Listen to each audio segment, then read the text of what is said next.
दुनिया के हर मुल्क का शहरी दूसरे मुल्क जाने के लिए वीजा और पासपोर्ट का पाबंद है। यहाँ तक के सरबराहाने मुमलिकत, बादशाह, सफारतकार और अक़वाम मुत्तहिदा के सेक्रेटरी जनरल भी इस कानून से मुस्तस्ना नहीं है। लेकिन एक शख्सियत ऐसी है जिन्हें ना पासपोर्ट की जरूरत है और ना ही वीजा की। ये शख्सियत है कैथोलिक चर्च और दुनिया के सबसे छोटे मुल्क वेटिकन सिटी के सरबराह। पोप को दुनिया के किसी भी मुल्क का सफर करने के लिए खुसूसी मराहत हासिल हैं।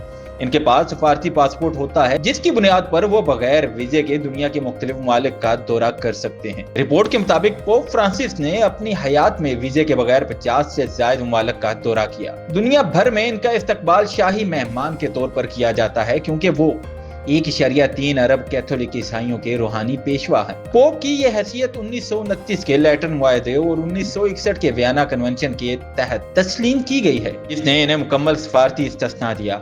अगरचे बाज़ ममालिक मसलन चीन और रूस इनके सफर पर सियासी शराइत आयद करते हैं, मगर फिर भी इनसे वीजा नहीं मांगा जाता। दिलचस्प बात यह है कि बरतानवी शाही खानदान को भी खास मराहत हासिल हैं, लेकिन वो पोप के इस्तिस्ना के बराबर नहीं।